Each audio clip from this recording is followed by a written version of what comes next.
Hello, everyone. Thank you for joining today's session. So today, for today's session, the guest speaker is Dr. Rizwan. A very warm welcome to you, Doctor.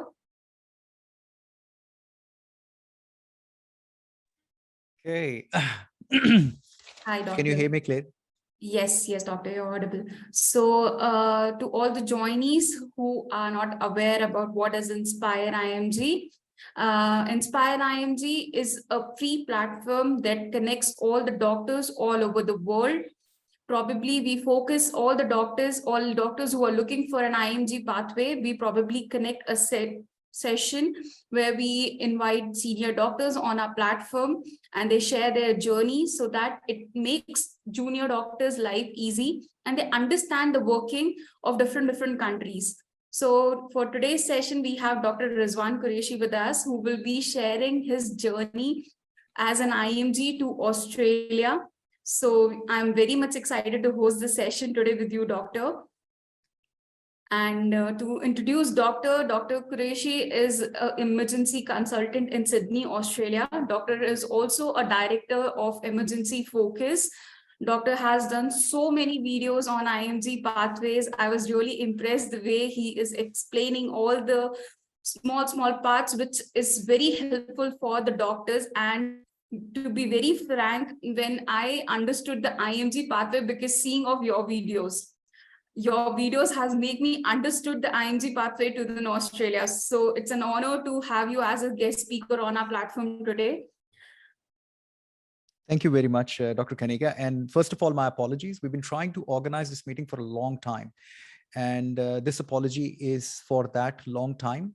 And now we're firstly materialized this long time to become a very short time now. So pleasure to be here. And I'm hopeful that this meeting and conversation within this meeting will likely to influence anybody who's considering, pretty much any overseas country, UK, Australia. But I think the talk would be focused more on a general aspect and rule specific to the Australia as well, but general in terms of preparing their credentials when they're thinking of outside India in particular. So thank you very much for that. Yes, thank you so much, Doctor. So, Doctor, to start with, can you tell something about yourself, your journey as an IMG? Where are you from? And how was your way to Australia? What made you choose an Australian pathway? We were talking about that a brief while ago. I don't think that my journey is exciting, but if you insist, then I'll share a few key highlight moments in my career. So I graduated from Dow Medical College, which is one of the largest or oldest medical college in Karachi, which is the southernmost city, as you know, in Pakistan. And I was born in Karachi as well. I'm Karachi boy. So we are particularly migrants from, the majority of population in Karachi are migrants from India. So my ancestry also comes from Delhi and Allahabad. So we are sort of sharing that platform in terms of our ancestry. So I graduated in 2001. And after that, it was very clear in my mind, somehow, almost to a biased degree, that I want to go overseas. And that biasness was based on my my very brief view of the world at that point when I was an intern, that I used to see all these very fancy doctors having a good, mannerism and conversational skills and very good private practice. And they were all sort of UK qualified. So I thought, okay, if I want to do something, I want to be exactly like them. So that's why I chose that I need to go to the UK. So I did my plan and went to the UK. I worked there in the UK for a few years and did my initial set of exams, which were surgical exams, membership of Royal College of Surgeons, and worked in a surgical rotation and emergency jobs. And after that, I was hitting a roadblock. My growth in career was not as I was expecting to be. It was a difficult time to be in the UK, particularly based on too much competition for certain type of jobs. I wanted to specialize in emergency medicine. So then somebody told me, you should try go to Australia. And I had never even thought about if this is even a destination for postgraduate qualification. So I came here with a view of a very specific view that I'll be here for 1 year. Once things start getting better in UK, I'll come back. And that 1 year was in 2006. And now where are we, 2023? So that 1 year stretched out to about 17, 18 years now. And still I'm here in Australia. And Australia, with all its, charms, sort of slowly grew up on me. And I was very fortunate to work in a very good hospital. And I think it's not about the hospital, it's the teamwork and it's the people that you work with. And I was very fortunate to work with people who were very influential, very friendly. And I had a completely new way of looking at the postgraduate medical training, which can be done with a better work-life balance, which was completely unheard of in those circumstances and in those times. At first point in my life, I think, Dr. Kanika, I thought that, oh, I don't have to worry about the visa. And I'll share a small story. When I was in the UK, every 6 months, we used to apply for jobs and a visa. And we used to apply for hundreds of jobs. So when I came to Australia, I had the same mindset. And I went to the Office Works and bought a ream of paper of 500 pages. And one of my friends asked me, why have you bought so much pages? I said, look, I need to apply for jobs for the next year. He said, you don't apply for five, like hundreds of jobs. You only apply for 2 or 3 and you'll get shortlisted. And he was completely right. You only need to apply for a few jobs to get shortlisted. At least that was the circumstances then. So I did my training initially in St. George Hospital here in Sydney. It was good time. And then I passed my fellowship exam in 2015 it was. And then I've been working as a consultant in Liverpool Hospital here in Sydney and also now in Wollongong Hospital. And the journey has been, it has its ups and downs, peaks and troughs, and that's, life.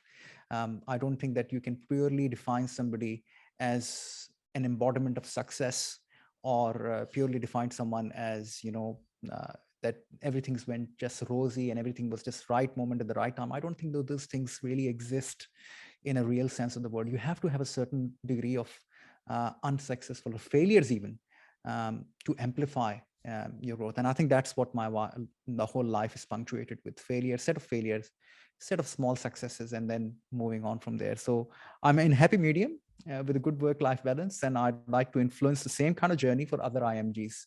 And that's why the emergency focus came in. And I'm very lucky to be able to connect with so many people who are in somewhat way. And I'm surprised at how many people in India connect to our YouTube channel and to our Facebook page and the messages and email. It's just surprising. It just shows how active community in India and to some degree Pakistan as well. We just like the largest exporter of doctors throughout the world, isn't it? So that's my little summary of my journey. And I think it's been an interesting one, and I'm glad to be able to influence some similar stories in my little capacity. Doctor, I would like to ask you, like, why did you choose a journey like a doctor? Like, what made you choose doctor field? Like, was your parents forced you, or it was like, no, you wanted to become a doctor? So that's the question that you answered yourself. I never wanted to be a doctor. My father was an Air Force pilot. So he was a fighter pilot in Pakistan Air Force. And, every son sort of idolizes his father. And I wanted to do exactly that. But my father sort of influenced that, look, you need to be in a profession which is lifelong, which is more sustainable in terms of your longevity of professional growth. You're not dependent on others. You can have your own business. Such was his thought. And I think he was right in many ways. I think the parents should provide a framework and influence of professional direction. There was recently a discussion which I took part in ABC Radio National Australia, in which there was a very heated argument between two schools of thoughts, whether the kids should be influenced about the choosing their professional trajectory or whether they should make their own minds. And there's never a right answer to that, right? But I think overwhelming local Westerners were of the opinion that, look, parents have got much more hard skills when it comes to the hardships of life, when it comes to the bare necessities of life in terms of earning potential, in terms of growth, in terms of projection. So they have got an overwhelming influence when it comes to choosing a career. So in my case, it was my father and mother. And I'm glad that they made that choice for me by by default. So I didn't have many other options to go with. And I think reflecting on that, I think it was the best decision which was made for me.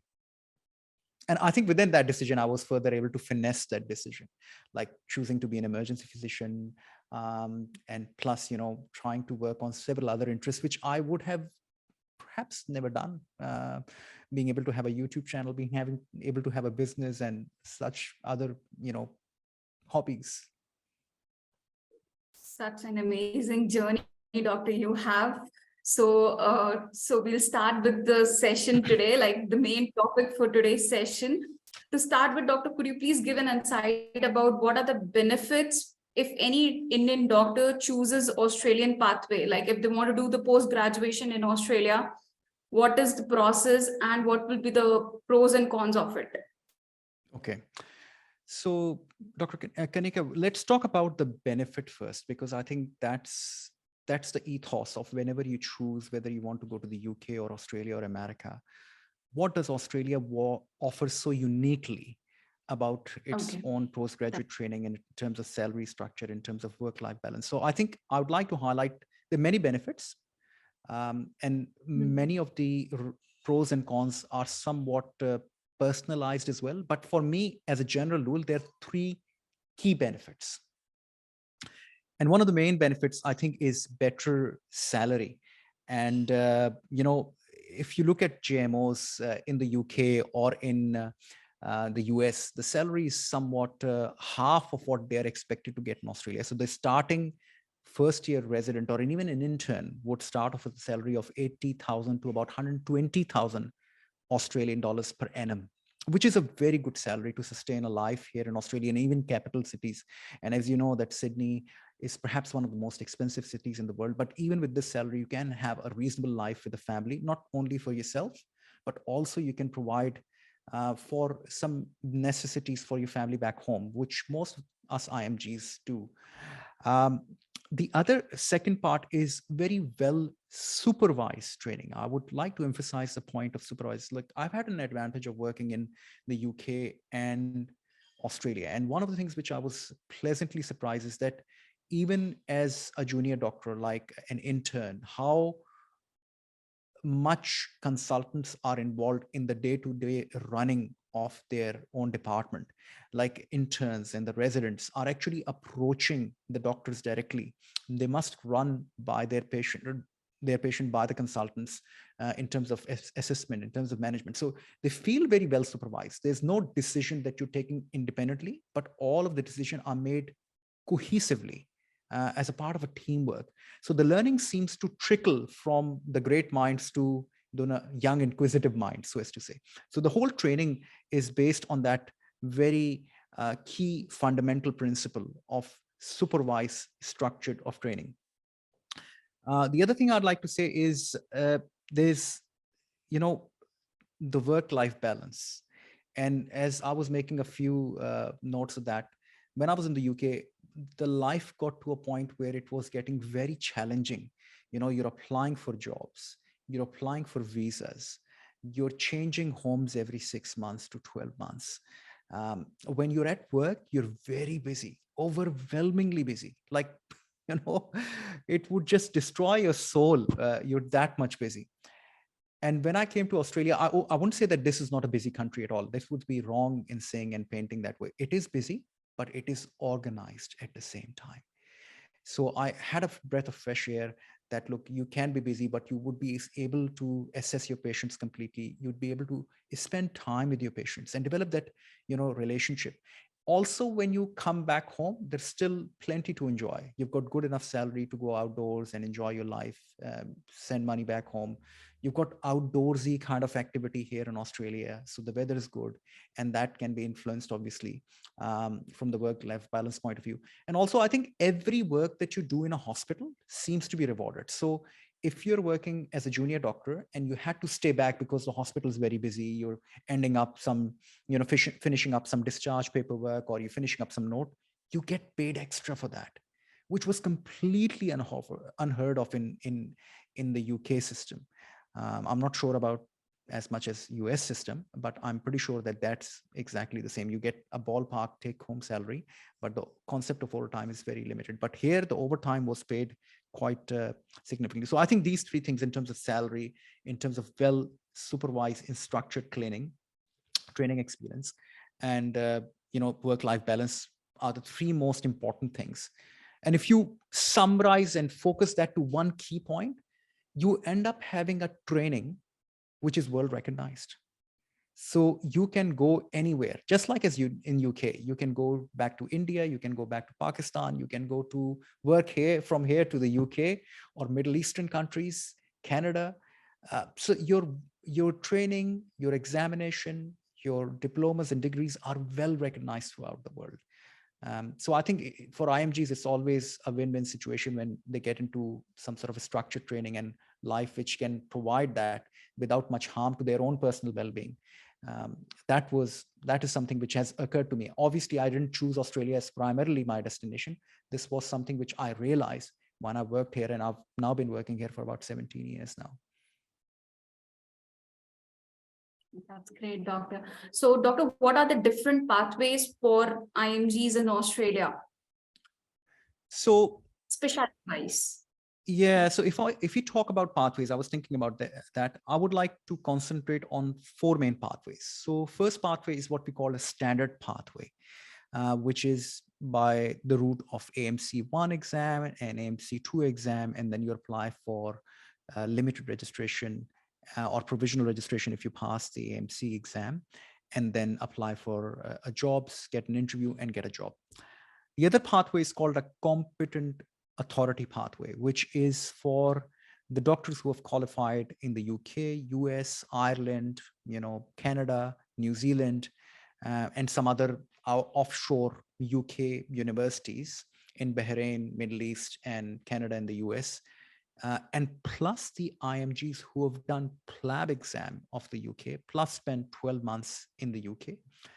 Or by the same virtue, if they've done Canadian exam or USMLE exam and have spent some time in Canada and the US, then they can apply for competent authority pathway, which is one of the most frequently adaptive pathway when it comes to IMG registration working here in Australia. Like last year, there were close to about 5,000 doctors who were registered here in Australia, who were all IMGs. Now, I won't say they were all competent authority pathway, but it was a mixture of standard, specialist, and competent authority pathway. I think the majority of them were still the standard and competent authority pathway.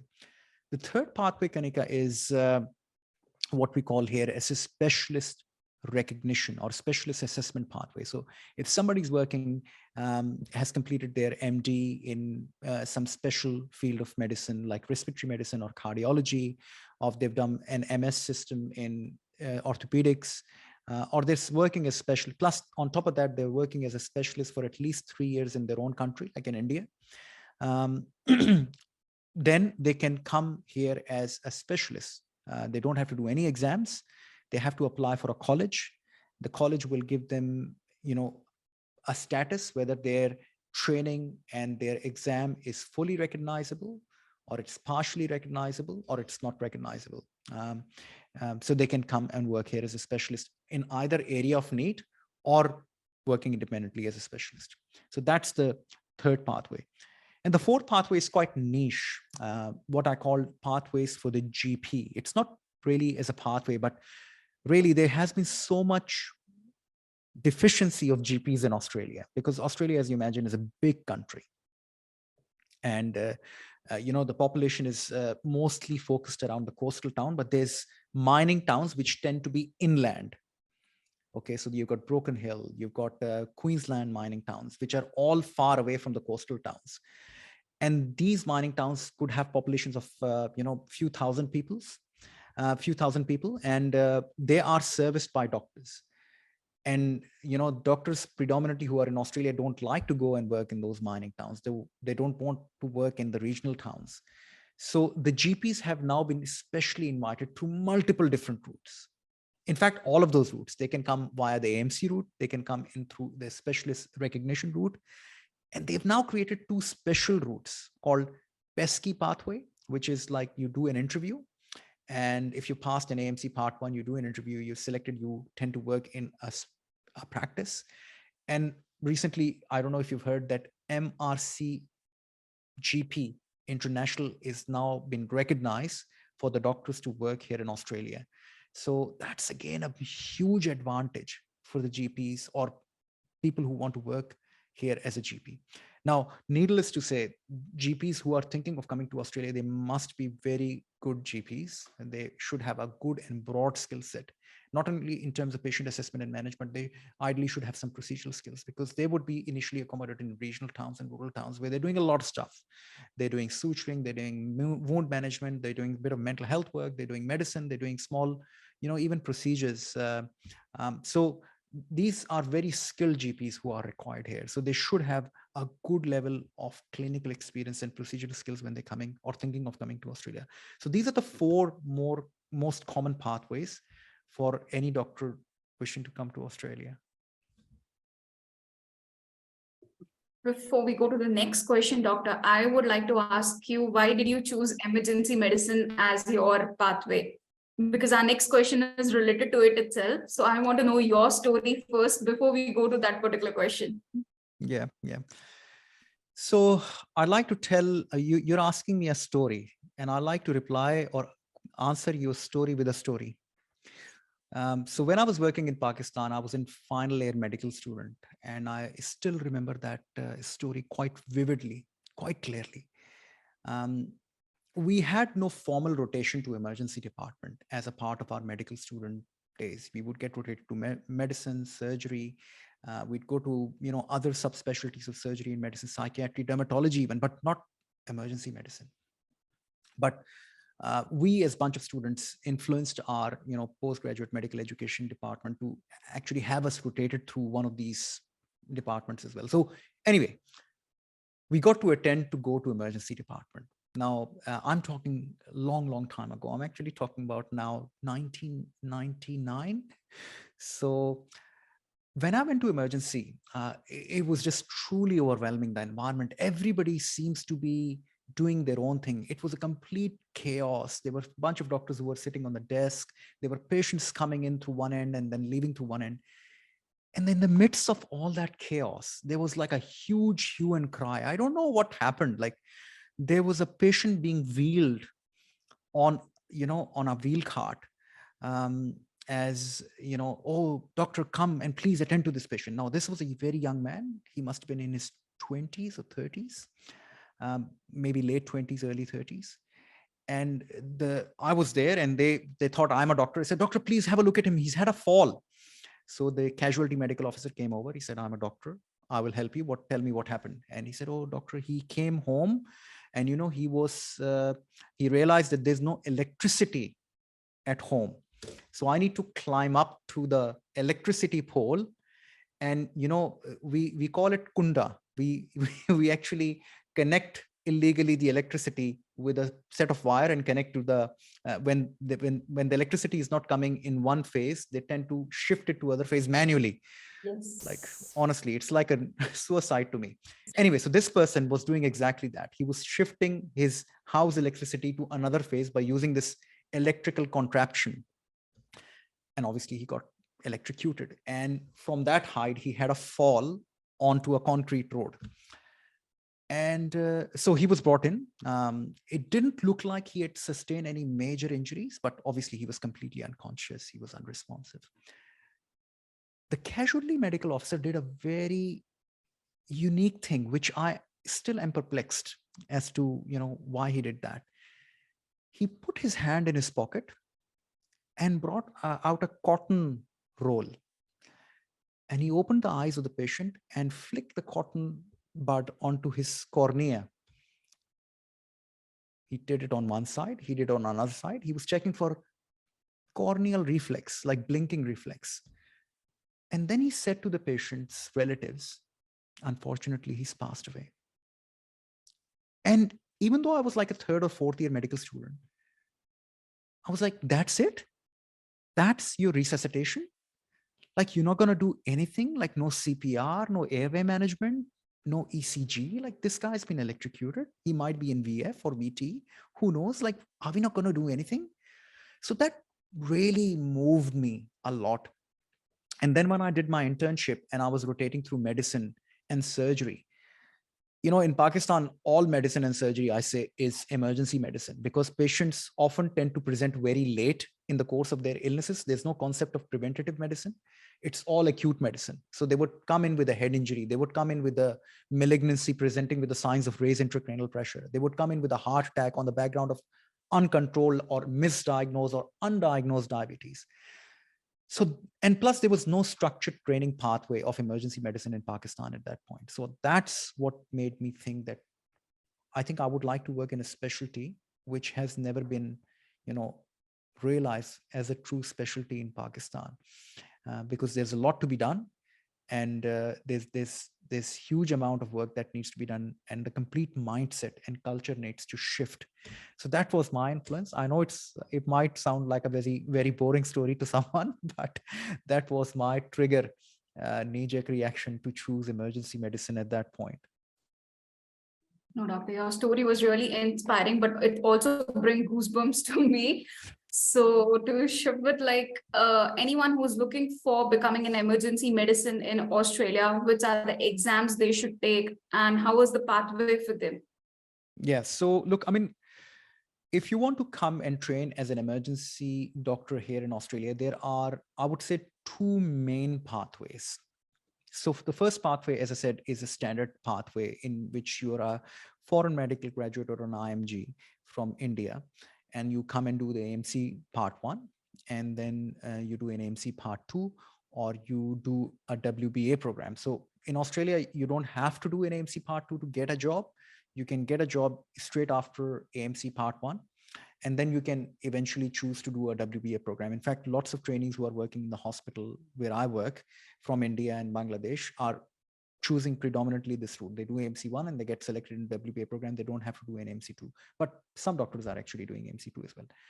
So once you get your general registration, which is AMC1, WBA, or AMC2, plus 12 months of work here in Australia, you get a full registration with the APRA, which is Australian Health Practitioners Regulation Authority.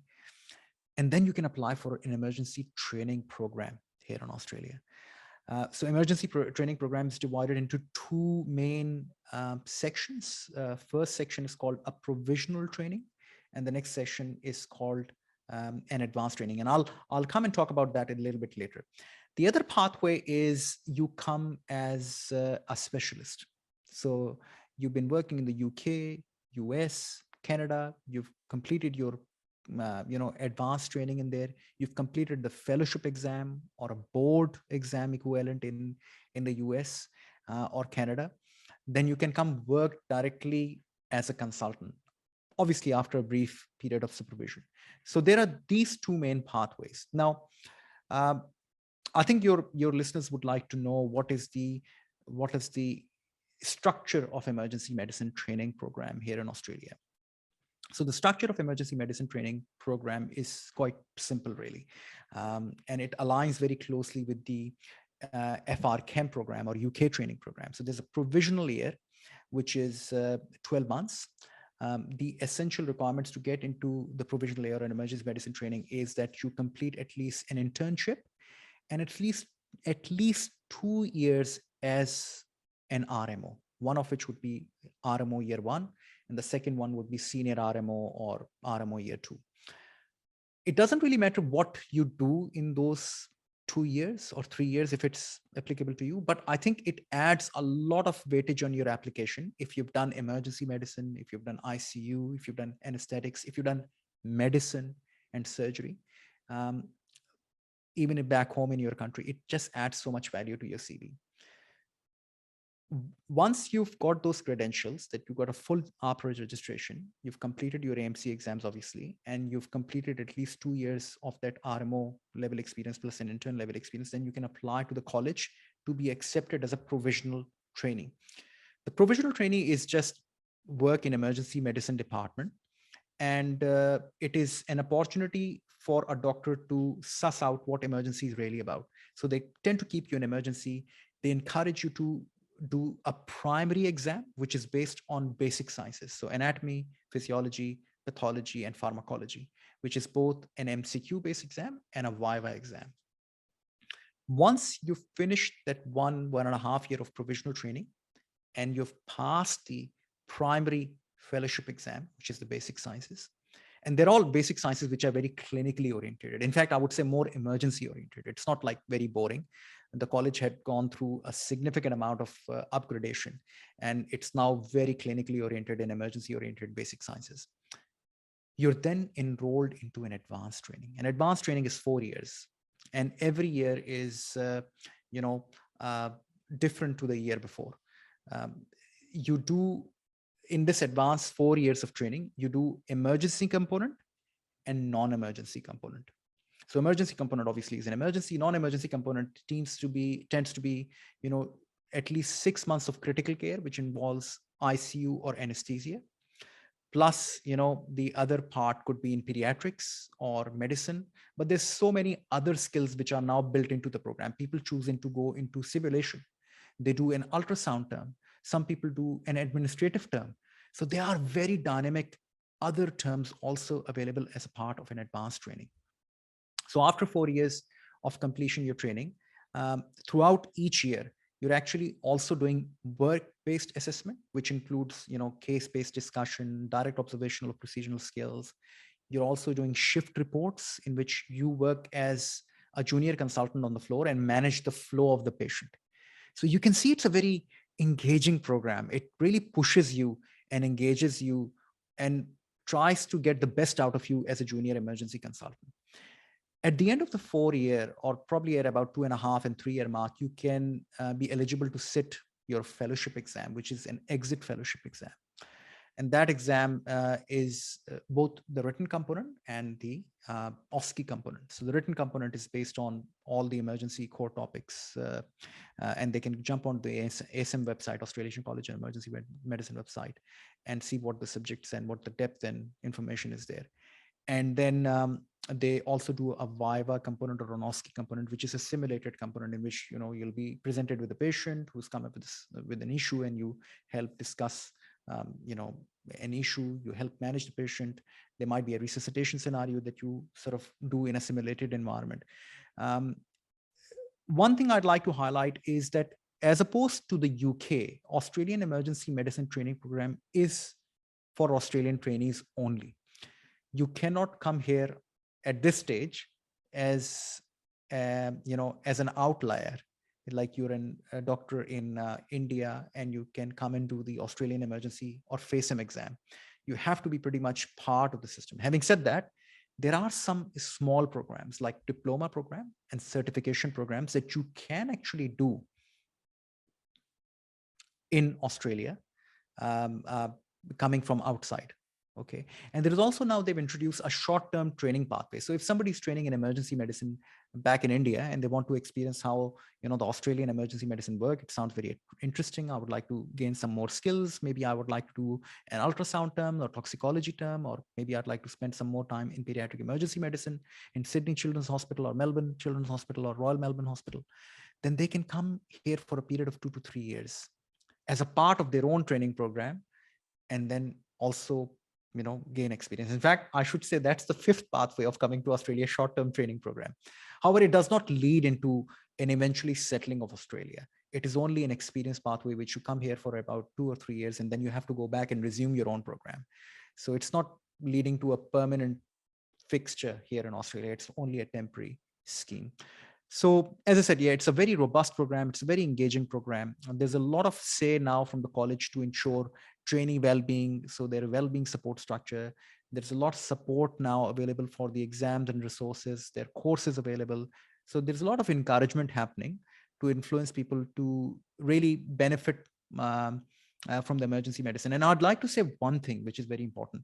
There's so many women trainees who are coming into emergency, which is mind-boggling to see all those girls coming in to train for emergency. But in fact, I was working last night in the hospital, and 3 of the senior registrars who were working in the hospital had just recently passed their fellowship exam.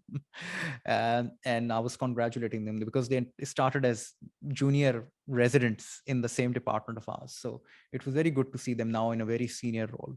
So yeah, it's a good place to be. It's a happy medium, and it has got all the elements to train you as a very skillful emergency physician. Okay. Doctor, what are the license, any kind of taxes or any other certificates a doctor should hold to come to Australia? So I think what you're trying to work out is, when you come to Australia, what are the different taxes based on your salary? Like, you're working as a doctor here in Australia, and what are the taxes that you're paying? So uh, it's a very big debate and a huge topic. And I think, thank you for that question. I think I may have to make some videos to address in multiple section and episode. But overall, a junior doctor are recognized by the Australian Taxation Office as, sole traders, or employed salary, or PAYG salary. Not sole traders, but PAYG, pay as you go taxation system, which is taxed at about a different tax bracket based on your income. So there's a complete tax structure. I've done a video on that as well. If you go to doctor salaries and expenses in Australia, it will talk you through in terms of how much taxes you're paying. But anybody who is above the uh, um, you know 100,000 bracket of income, which most of the starting doctors are, they're paying on an average about 31 to 32% tax on their salary as a junior doctor. But as you go along, you become more senior, you become a senior registrar, your salary goes up to about, so junior doctor who's earning between 80 to 110,000, they might be paying about 30% tax, ballpark figure. The senior doctor who are registrar, they might be earning between 150,000 to 200,000 doctors, $200,000, sorry. And the senior doctor or consultant might be earning anything between, 300 to about 550,000 Australian dollars per annum. And obviously they would be getting taxed at about 45% tax rate, which is the maximum tax that you get as a PAYG. Now, there are other salary structures, and there's other structures as well. If you're doing your own business of working as a doctor, so you can pretty much work as a VMO, which is a visiting medical officer. You may choose to work in different hospitals. You may say, oh, look, I would like to work in these 3 hospitals, and I just provide my services. And some doctors do that. Some doctors make that component of their work as a part-time component of their work.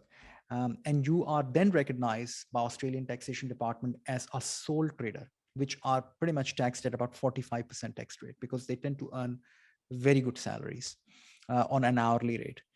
The third taxation structure is what we call a company tax structure. And this is more suited for the doctors who've got their own practice, they've got a physical clinic, they've got staff that they've hired, they've got equipment. So they can offset the cost of their salaries of the staff, and offset the cost of their equipment and their other business related expenses in terms of tax. Plus the business tax tends to be much more lower. I won't say much more lower, but it's about 27.5%. So most of the doctors who are working here as cardiologists, as orthopedic surgeons, who are in the private work, they tend to operate as small businesses, because they will have other support staff helping them to run and deliver their business. So there are different tax structures based on where you are in that spectrum. And eventually, there could be doctors who are partners within the business. So it becomes further complicated. So I think the best advice from that point of view, whenever you are in Australia and working in any capacity as a doctor, you must have a specialist accountant who is used to having, doing taxes for doctors. And there are plenty of those kind of accountants, and they can, really suss out your salary. They can deduct your expenses and make sure that your take home salary is better compared to, like, if everybody, I'll give you this ballpark figure. If everybody's getting billed at 40% tax rate, then there would be hardly any salary left. So there's plenty of ways to optimize your tax savings based on your expenses. Okay. So doctor, is there any specific license what doctors should hold before coming to Australia? So in terms of a license, I think I would call them credentials as opposed to a license. So if you're in India, then the bare minimum things that you should do is you must make sure that you've obviously completed MBBS and you've completed an internship. recently, lots of doctors asked me this question that, look, is it important that we do an internship? It is important because the number of internship positions for an IMG here are very few. So you must complete an internship position. Plus, most of the doctors for the IMGs, most of the jobs for IMGs are more focused in regional and rural towns. And, they can only provide a certain level of supervision to the international medical graduate. And if you're coming here as an intern, they cannot meet that requirement. It's just because they're not big enough. So you're disadvantaging yourself if you're coming here as a junior doctor who's not even actually done an internship. And there's so little or so few positions. The other thing is that when you're coming over here, you should have an active license of your own country, because they will inquire through your own country that at least you're practicing doctor in your country, you've completed your internship, you completed your RMO, you've got certificate of good standing from your own country. You can then enroll yourself and make a profile on Australian Medical Council website. And this helps create a portfolio in which you can then apply for exams if you want to do AMC1 exam, AMC2 exams, or any of the other interaction. Those are very essential skills. So these are the bare necessities that you must have before coming to Australia. Okay.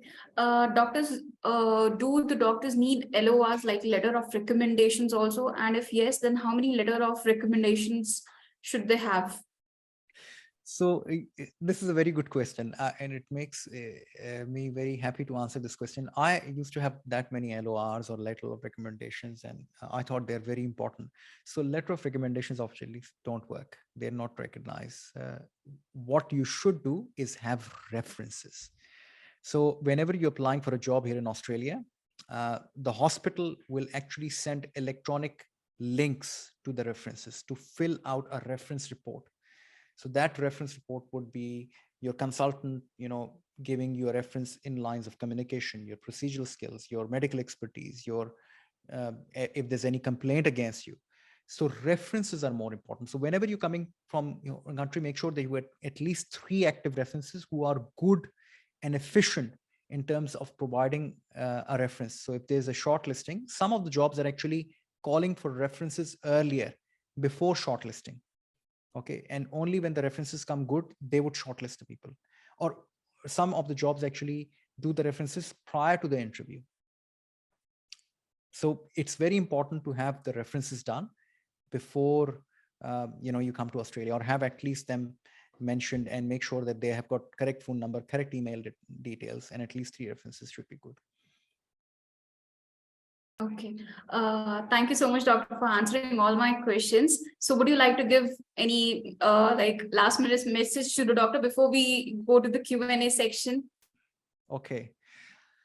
I didn't really plan for that, so I'm just speaking off my mind based on my own experiences. I would say 3 most important things whenever you're thinking about your career in any country, be it US, UK, Australia, or any other country for that matter. Number 1, do your own thorough research. Most of the training program and life overseas in the country is very much dependent on your personal circumstances, which are dictated by your own finances, by your own family commitment. So engage in as many of these sessions. Do jump on the website and look and read into the website and come up with a specific question. So I get lots of emails. Can you please guide us about Australia? It's a very generic question. I cannot guide someone about Australia. Like, where do I start? What are your credentials? Where are you coming from? Where do you want me to advise you? With what? So please arm yourself with all the information in the light of your own financial and personal commitments to be able to ask a specific question on these forums. That will really lift up your game. All right. So that's very important. The second thing is that you should always be driven by training. Whenever you make a decision to come overseas, you should keep in mind, I'm not going in there for money. I'm going there for a good medical training and to be a good doctor. Because if you're not wanting to change these essential things, no matter how hard you try, the money component will just not switch on. Okay. So always have a very good and clear perspective that I'm going to Australia, I'm going to the UK or the US for getting training into rheumatology, to be a vascular surgeon, to be an emergency physician or ICU. I just want to have good training. When you develop and arm yourself with these good qualities and good skill set, trust me, there is no limit to the amount of money you can earn in any of these three countries as a consultant. Okay, it's almost done deal. And there's so many inventive ways, and if somebody want to connect to me, and I can tell them so many different ways to be how to be able to influence and grow yourself financially after becoming a consultant. The third thing is that, you know, uh, this is almost uh, funny to a certain extent as well, that when you're coming as an overseas doctor, and you tend to come here for training, you tend to come here for money, but you need to have a plan. Okay. Uh, Lots of doctor, which I find very funny, they don't think about it as much. They say, okay, look, we'll just do PLAB, we'll go to we'll do NEET PG exams, and this a complete hodgepodge in their mind. They're not very clear. You need to be unicommittal. Okay, yes, it's okay to have a backup plan, at least one backup plan. You can say, okay, fine, I'll do my NEET PG. If I don't get my specialty in the area where I want to be, then my second backup plan is AMC, or my second backup plan. You can't have a plan, I'll do my NEET PG. If it doesn't work out, I'll go to PLAB. If that doesn't work out, I'll go to AMC. You're just diluting your entire life. So please have a methodical approach to the entire process. That, look, I'm going to do AMC. I'm going to give my 100% for the next 12 months. And I'm going to follow Dr. Rizwan's advice of having a good credentials, good skills, and good experience. And that would definitely give me a job. And why I'm doing that? Because I want to have a better training. I want to have a good work-life balance and good postgraduate qualifications. And then I'll contact Dr. Rizwan to how to earn good money. So you need to be very methodical and very calculated in terms of your approach whenever you're seeing an outside world, be it US, UK, or Australia, or any other country. You can't be just money driven. So those would be my three key words of advice. Thank you so much, Doctor. The audience, the forum is open for the Q&A. You can type your question in the Q&A section. Doctor, there are a few questions asked by doctors in the Q&A section. So one of the doctors says that I am a trained emergency physician working in India. What all exams should I be appearing for working in Australia? Okay, so we have got currently quite a few emergency physicians who have come from India, and they were working in a private emergency departments, and they're generally very good and very skillful doctors. You don't have to do any exams in India to be able to qualify to gain entry in Australian program. As I said, Australian emergency training program is watertight. You can't enter into it through any other pathway. You have to be in Australia as an Australian trainee to enter into the pathway. So if you're thinking to come here to Australia, you must take at least AMC Part 1 exam. It's a very simple exam. It's got an excellent pass rate. If you do this exam and build this up with your credentials of emergency medicine experience, which is at least 6 to 12 months back home in India, you're almost, I won't use the word guaranteed, but you're almost promised to have a very good job offer in regional Australian emergency medicine. So please make sure that you do at least AMC Part 1 if you're starting off as an emergency physician from in India. Unless and until, you have got a fellowship of the Royal Australasian College of, not Royal Australasian, sorry, Royal College of Emergency Medicine from the UK, then you can come work as a consultant. The other thing is that people ask me a lot that I've done MR Chem or MRCP, if that's something which is, as of now, the membership exams are not considered as a pathway to any of the paths leading to any registration. So they would not give you any, exemption from an exam to practice here in Australia. However, they do provide separate value, which is a great value to have to land yourself in a good job. So if I've got two application forms in which somebody's done an MR Chem and somebody's just done, base level work in emergency medicine, obviously the preference would be given who's shown dedication and commitment to their own field of specialty. I actually did MRCS when I came over here. And I think that helped me a lot. It helped me to work in one of the major tertiary trauma centers here in Sydney. So do consider that, like, it's not completely gone to waste, but they would not provide you with any exemption at this stage, with an exception of MRCP GP International, which has just become recognized to work here as independently as GP. Another question is, doctor, one of the doctors says that he is registered as an AMC registrar doctor through PLAB route, and he's trying to do a job in UK for a month now. As he wants to become an emergency physician, if he does MRCEN exam, can he move to Australia? So if you've done PLAB and if you've completed 12 months of UK experience, yes, you can come here to Australia as a part of competent authority pathway. If you've not done PLAB and you have done MRChem and then worked through MRChem route in the UK, then it does not provide you with any additional benefit or any additional routes to come work here in Australia. Australian licensing authorities are very clear in terms of competent authority. You must have done PLAB plus 12 months of UK experience, which could be any experience in any hospital, public, private, any hospital, but just have to be, supervised clinical experience. Dr. Srinivas says that he is a pediatrician from Hyderabad. And what are the chances for him getting into a residency in internal medicine in Australia? Internal medicine. So pediatrician wanting to have a career shift in internal medicine. Okay. Look, this is a very good question. In fact, internal medicine is one of those fields of medicine which is very broad. So one of the areas where hospitals are struggling with, I think you have to study the market, its demand and supply. Why do I say that it's good time to become a GP or an emergency physician here in Australia? Because there's a demand, there's a huge demand, and the doctors who are coming in this category, because this demand is going to last for at least a few years. Now, internal medicine in itself is not a specialty as such. It's either an acute medicine, which you can train into. The other thing is that you can train to be a geriatrician. So both of these specialties have got a huge prospect of growth.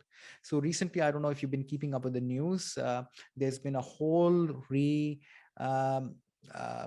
look into the geriatric side of things. So all the nursing homes, all the geriatric care has been revised after the Royal Commission inquiry, because there was an issue that the care which is provided in Australian nursing home to geriatric and demented patient is very suboptimal.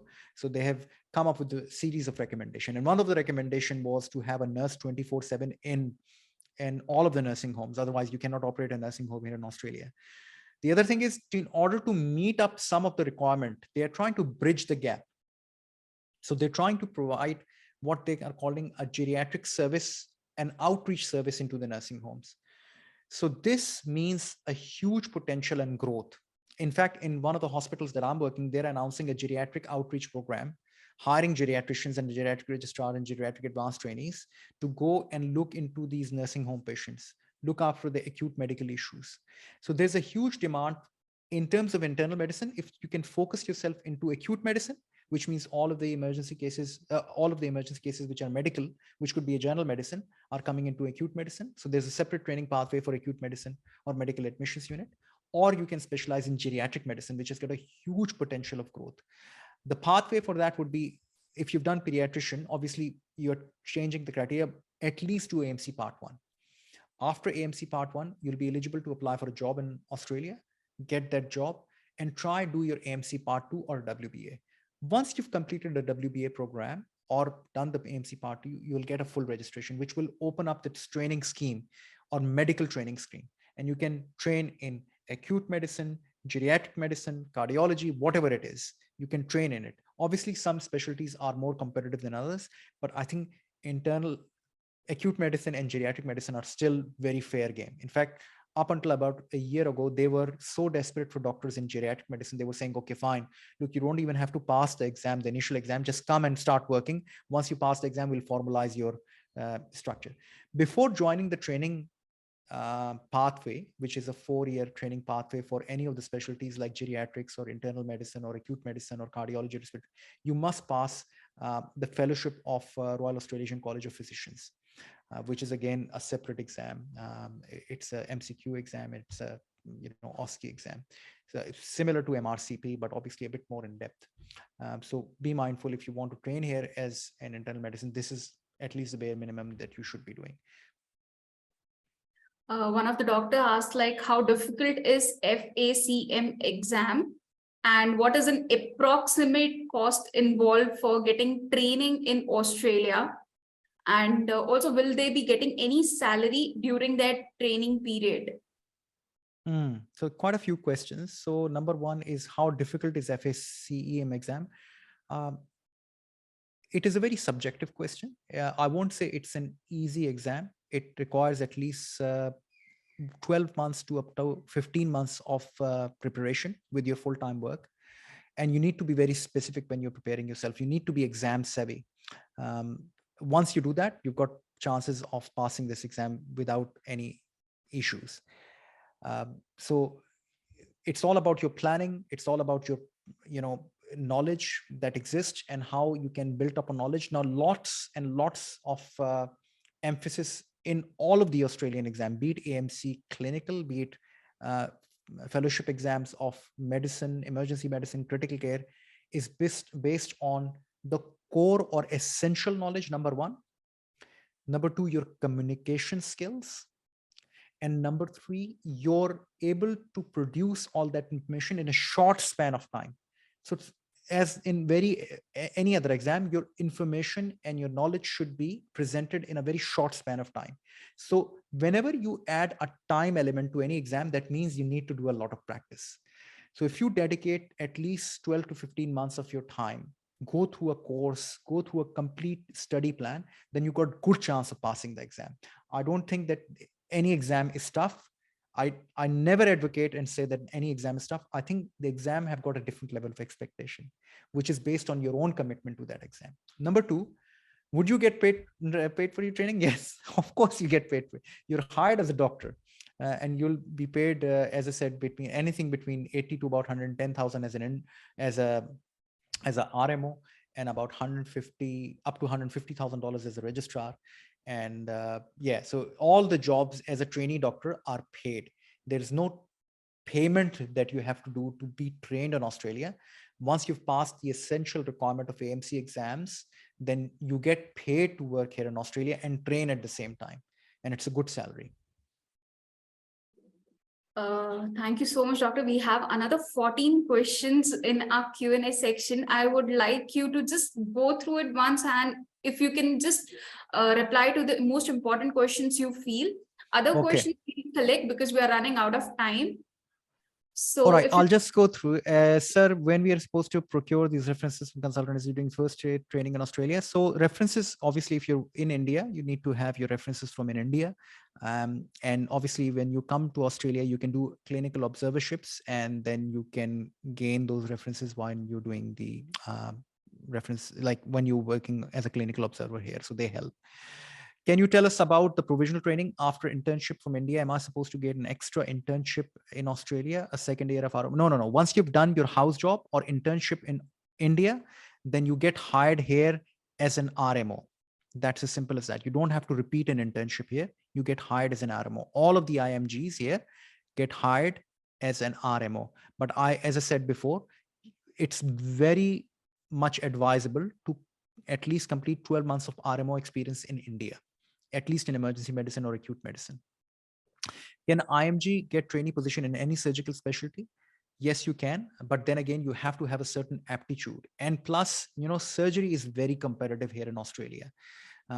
Even the local graduates spend about 5-6 years to get into surgical training. That is after passing the MABS. So local graduates from University of New South Wales, University of Sydney, Melbourne, whatever it is. So you can see that you're up against a heavy tide. But if you're committed, if you come and do the right things, if the surgical entry program is based on scoring system. So there's scores for your CV, your clinical experience, your publications. So CV means your clinical experience, your publications, and obviously your poster presentations and how you perform in an interview as well. So these are 4 criteria in which you get scored. And if you perform well in those scoring system, you will get entry into a surgical training post. So that's not unheard of. Obviously, the local Australian doctors would be given preference, but I've seen, IMGs who've trained here as a surgeon. There are IMGs who are working here in surgery, ops and gynae. There are IMGs who were even working here as an orthopedic surgeon. So most of the IMGs that I've seen who are working surgical specialty are the ones who've done a lot of surgical practice back home in India. So just be mindful that you need to at least display a significant amount of work that you've done, plus an ongoing commitment. So it's a lengthier process. What are the drawbacks coming to Australia? Doctor spoke about the advantages, but also want to know disadvantage and downfalls. Look, disadvantages, it's a very good question. And I think it's always to give a rational and a well-balanced advice. Disadvantages are obviously it's an expensive country and exams tend to be a bit more expensive. That is AMC exams, AMC2 exams. You can jump on the website and compare them to any other exam. Mostly people compare to PLAB or USMLE. You can see the pricing is significantly high compared to PLAB. Not as much compared to USMLE, but compared to PLAB, AMC exams tend to be a bit more expensive. From the same point of view expense, the life in Australia tend to be a bit more expensive compared to the UK and the US as well, because it's a country which is far and away. The traveling tickets to India might be more expensive. The living circumstances here in terms of rental in major cities like Sydney and Melbourne can be quite high as well. I've covered that all in my PLAB versus AMC pathways, and you can go through pros and cons through each of these different segments. They often say that training into a certain niche specialty are difficult, and I agree with that. So if you talk about certain niche specialties like orthopedics, neurosurgery, plastic surgery, they are difficult to get entry into. They're not impossible, but much more difficult to get into compared to the US and compared to the UK. So that would be the other disadvantage.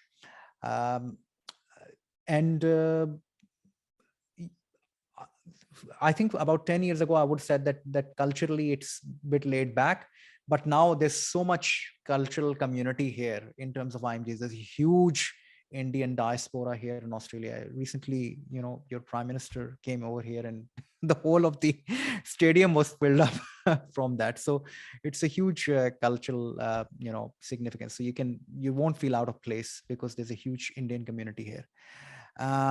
Next question seems to be, hello doctor, I've graduated last year from India. I'm writing my MC in October 1. I'm planning to do an observership in Australia, but many of them require PR as prerequisite. What do you recommend? Should I go for AMC 2 or their observership program? So watch that space. We're trying to work up a deal with some of the hospitals or GPs to, you can work in a GP practice actually as an observership, and they don't require you to be a permanent resident. And yes, it's always good to have an AMC2. If somebody would ask me, shall I wait for WBA program and do AMC2? I would say do an AMC2. It is one of those exams which is based on your communication skills and your, it primes you up for the rest of the Australian things. There's a question from Hifsa Reyes. Sir, I have completed my house job in home country 3 months ago. Right now preparing for AMC1. While preparing, I am not working anywhere. Is this will be a career gap? How many? Yeah. So look, I mean, career gaps, when you apply for jobs in Australia or in the UK or any country, they compare you with the local resident. There is no allowance for sitting at home and preparing for exam. There's no such thing or concept which exists in the UK or in US and Australia. So I would encourage everyone who are preparing for exam to be at least involved part-time in a job capacity. Not only it will prevent a career gap on your CV, but it would also make your preparation for an exam more relevant, because when you're seeing the patients and working in the hospital, it makes it everything super reinforced. So definitely you don't want to give it any more than 3 months there, doctor. Hello, sir. Before we go to another question, there are a few doctors, those who have raised their hand. I will just give them also the chance to speak with you. Also, I have shared the feedback form in the chat box. I request all the participants to please give your valuable feedback before leaving the session. Dr. Jaswin, you could please unmute and you can talk with the doctor.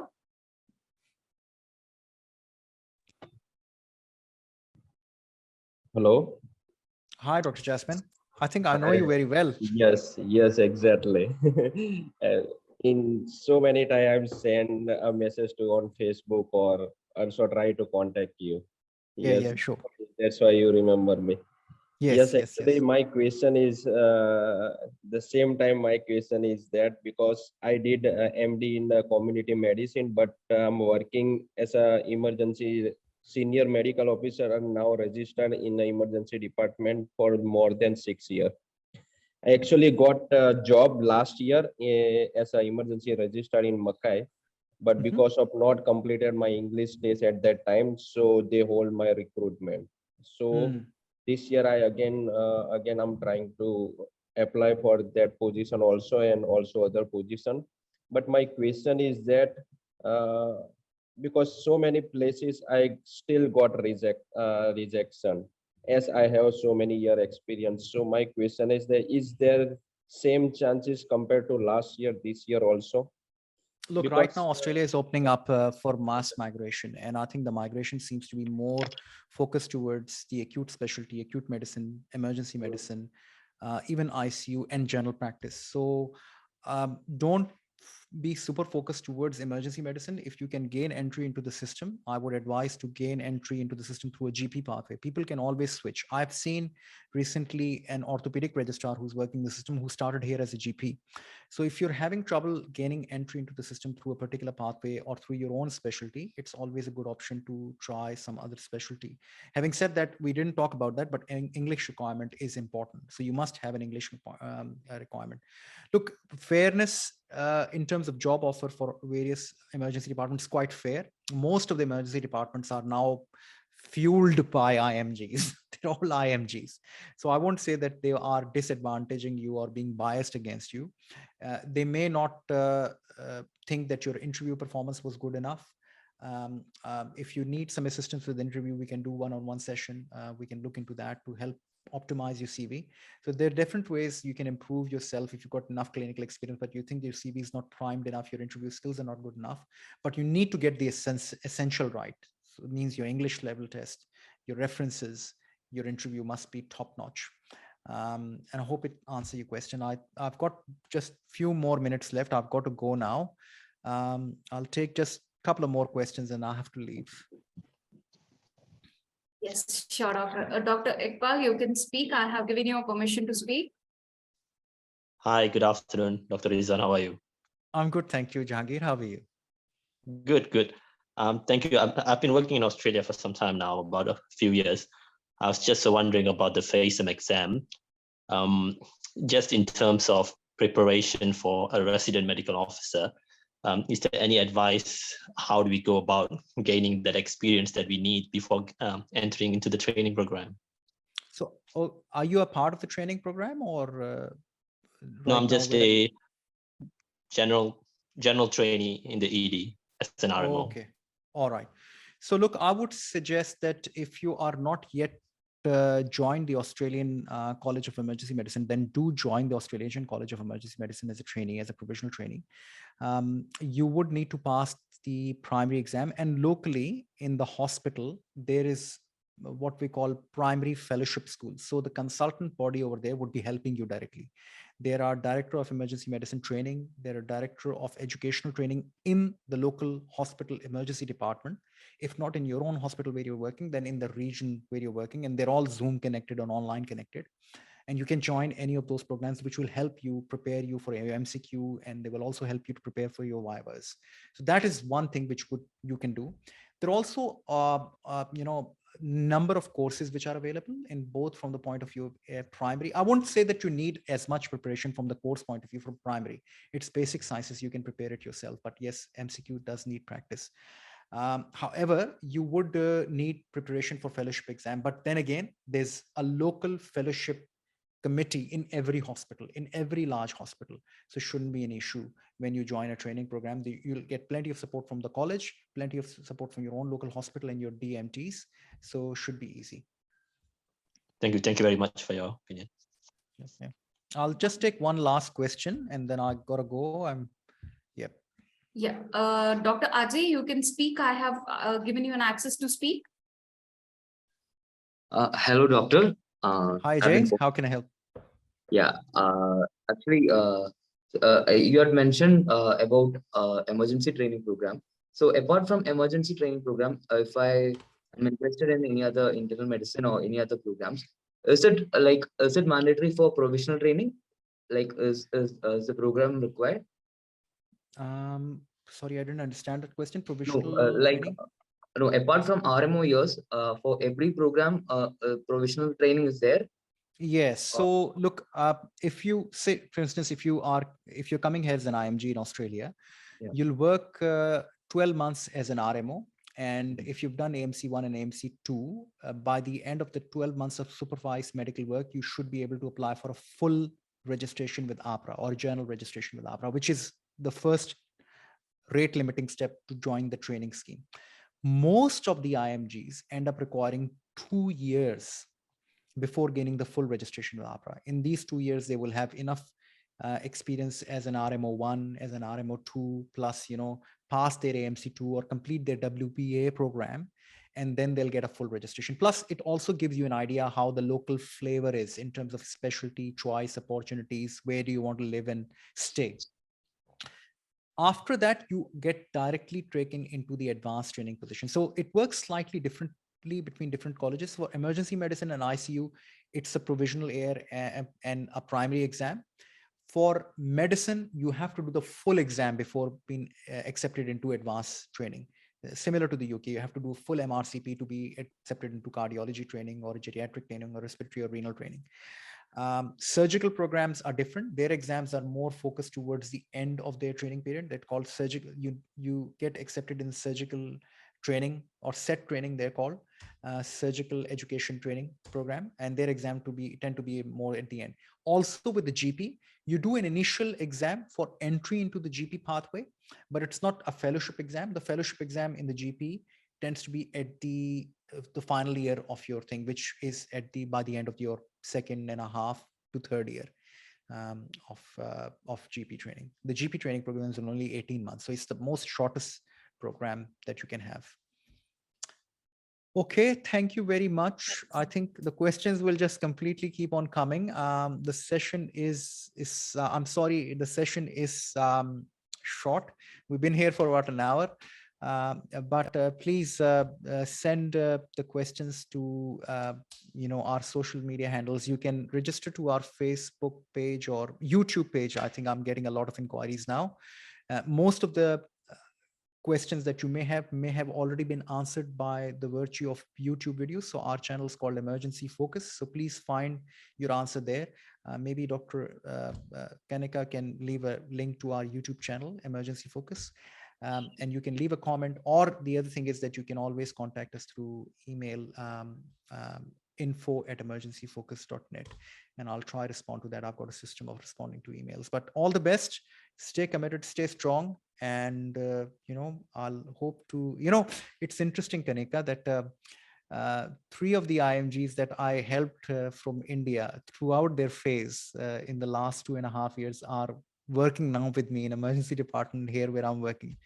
So every time when I work with them on the floor, it just gives me immense pleasure that, look, they were able to significantly take all of the advice and crucial bits and pieces on board, and now they're working as my colleagues. So all the hard work, more power to those girls actually, and boys as well. So all the best, take care of yourself, and hopefully we'll be able to respond to some of the queries later afterwards. Sure. So thank you so much, Doctor, for such a wonderful session.